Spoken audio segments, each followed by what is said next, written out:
Samajwadi party का नेता, आपका विधायक घोषणा करो ना, उस कमबख्त को निकालो पार्टी से। क्रूर औरंगजेब के महिमा मंडन पर कल महाराष्ट्र में शुरू हुआ हंगामा अब उत्तर प्रदेश तक पहुंच गया है। सपा विधायक अबू आजमी ने औरंगजेब को महान बताया था। अब इस पूरी कहानी में अखिलेश यादव और सीएम योगी आदित्यनाथ की भी एंट्री हो गई। और सीएम योगी तो आजकल मुख्यमंत्री के साथ साथ डॉक्टर के रोल में भी दिख रहे हैं, जो कायदे से सनातन विरोधियों का इलाज कर दे रहे हैं। ऐसे लोगों को आज योगी आदित्यनाथ ने खुला अल्टीमेटम भी दे दिया। यूपी विधानसभा में बोलते हुए योगी आदित्यनाथ इस इकोसिस्टम पर फायर हो गए। सीएम योगी ने कहा कि दुनिया ने महाकुंभ के चमत्कार को देखा है और समाजवादी पार्टी ने औरंगजेब को अपना मॉडल बनाया।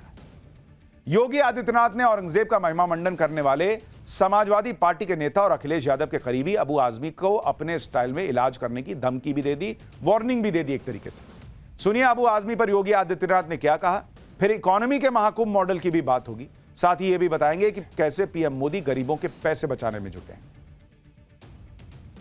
ये समाजवादी पार्टी का नेता, आपका विधायक घोषणा करो ना, उस कमबख्त को निकालो पार्टी से और उसको एक बार यूपी भेज दीजिए, बाकी उपचार हम अपने आप करवा लेंगे। जो व्यक्ति छत्रपति शिवाजी महाराज की परंपरा पर गौरव की अनुभूति करने की बजाय लज्जा महसूस कर रहा हो और औरंगजेब को अपना नायक मान रहा हो, क्या उसको भारत के अंदर रहने का अधिकार होना चाहिए क्या? और समाजवादी पार्टी को इसका जवाब देना चाहिए। योगी कह रहे हैं कि अबू आजमी को भेजो मेरे पास, मैं कर देता हूं इलाज। यह मोदी और योगी की सनातनियों को एकजुट करने की मुहिम का ही असर है कि औरंगजेब को महान बताने वाले महाराष्ट्र के सपा विधायक अबू आजमी की हालत पतली हो गई। महाराष्ट्र में सदन से लेकर सड़क तक अबू आजमी के खिलाफ मोर्चा खुल गया है। लोग औरंगजेब पर दिए अबू आजमी के बयान को छत्रपति शिवाजी महाराज का अपमान बता रहे हैं और अबू आजमी के पोस्टर पर जूते मार रहे हैं। इस सब के बीच अबू आजमी अपने बयान पर माफी मांगते फिर रहे हैं, लेकिन उन्हें माफी मिल नहीं रही। उल्टा अबू आजमी पर विधायकी रद्द होने का खतरा मंडराने लगा है। आज भी महाराष्ट्र विधानसभा में अबू आजमी के बयान पर हंगामा हुआ। इस हंगामे के बीच अबू आजमी को पूरे बजट सत्र से सस्पेंड करने का प्रस्ताव पारित हो गया और उनके विधानसभा परिसर में एंट्री पर भी बैन लग गया। सुनिए अपने ऊपर हुई कार्रवाई पर अबू आजमी क्या कह रहे हैं, फिर अखिलेश यादव कैसे इस मामले में एंट्री करके औरंगजेब प्रेमी विधायक की ढाल बन गए, यह भी दिखाऊंगा। असेंबली चले, इसलिए मैंने अपनी कही हुई बातों को वापस लेने की बात कर दिया। मैंने कोई गलत बात तो किया नहीं था, लेकिन उसके बाद भी कि ये सब जो बवंडर चल रहा है, जो असेंबली रोकी जा रही है, असेंबली चले और बजट सेशन में कम से कम कुछ काम हो। कारपोरेशन इलेक्शन पिछले 3 साल से हुआ नहीं है, गलियां खराब पड़ी हैं, बहुत सारे काम रुके हुए हैं। इसलिए मैंने अपनी उन बातों को जो मैंने असेंबली में बाहर कहा था, उसको मैंने वापस भी लिया है, लेकिन उसके बाद भी सस्पेंड किया गया। अबू आजमी तो शायद ये समझ चुके हैं कि भले ही उनके दिल में औरंगजेब बसा है, लेकिन वो छत्रपति शिवाजी महाराज की अनदेखी नहीं कर सकते। इस तस्वीर को देखिए, जब विधानसभा से सस्पेंड होने के बाद अबू आजमी ने सोशल मीडिया पर अपना पहला वीडियो शेयर किया तो अबू आजमी के बैकग्राउंड में छत्रपति शिवाजी महाराज की तस्वीर लगी हुई नजर आई। और अब अबू आजमी औरंगजेब पर दिए बयान के लिए इतिहासकारों को दोषी ठहराने में जुटे हैं। पता नहीं अबू आजमी ने कौन सा इतिहास पढ़ा है, जबकि कल ही आपको पाठशाला में औरंगजेब की क्रूरता का पूरा इतिहास हमने बताया। सुनिए अपने बयान की सफाई में अबू आजमी क्या कह रहे हैं। ऐसा है कि मैं उस वक्त जिंदा नहीं था, मैंने अपनी आंखों से तो देखा नहीं है। मैं तो वही बोलूंगा जो हिस्ट्री में लिखा हुआ है, मैंने वही बोला है, मेरा अपना कुछ सोचना नहीं। मैंने कहा ना, अगर डिक्टेटरशिप है, कानून से नहीं चलेंगे, जो चाहो करो, तो देखेंगे निपटेंगे।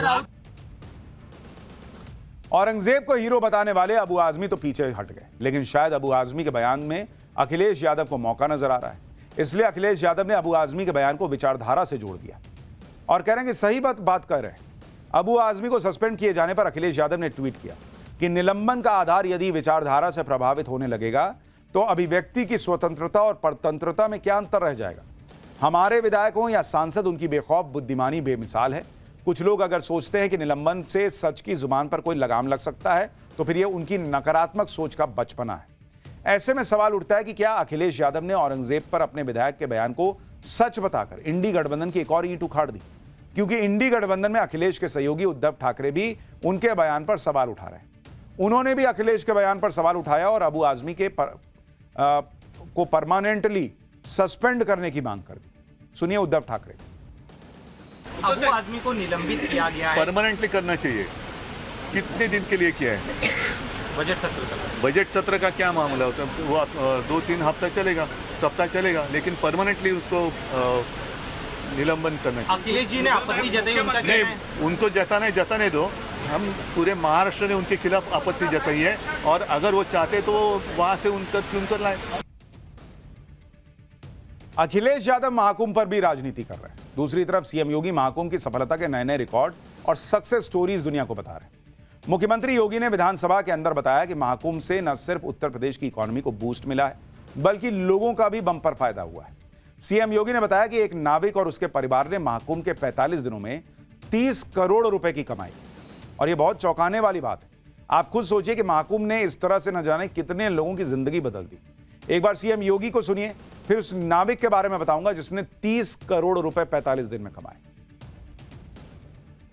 एक नाविक परिवार जिनके पास 130 नौकाओं का बेड़ा है, उन्होंने 13 जनवरी से लेकर के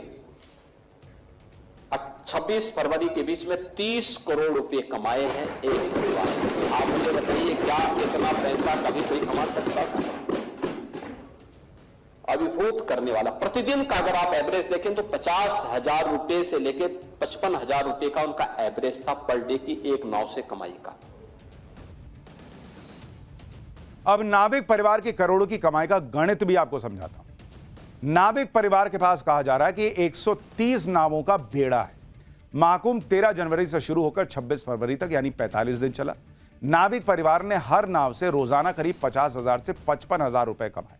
ऐसे में अगर 45 दिनों में 130 नावों की कमाई जोड़ें तो ये 29 करोड़ 25 लाख से 32 करोड़ 17 लाख रुपए के करीब पहुंच जाती। महाकुंभ से हुई इस कमाई से प्रयागराज का नाविक परिवार गदगद है। वो भर भर कर पीएम मोदी और सीएम योगी को आशीर्वाद दे रहा है। कह रहा है कि आगे भी अगर मोदी योगी बने रहेंगे तो वो आगे बढ़ते रहेंगे। सुनिए एक बार। योगी जी ने जो कहा है, मुख्यमंत्री जी ने, तो उनका कहना सही है कि हमें महाप्रसाद मिला। और नाविकों के लिए जो कह रहे हैं वो कि नाविक जो है बड़े मतलब पैसा कमाए, ये ठीक है। उन्हीं का सब कुछ है, उन्हीं का आशीर्वाद है, उन्हीं का सब कुछ देन है। योगी जी मोदी जी का ही देन है जो आज इलाहाबाद प्रयागराज बन गया। अब प्रयागराज वाले सभी लोगों ने पैसा कमाया। और समाजवादी पार्टी का नेता, आपका विधायक घोषणा करो ना, उस कमबख्त को निकालो पार्टी से और उसको एक बार यूपी भेज दीजिए, बाकी उपचार हम अपने आप करवा लेंगे।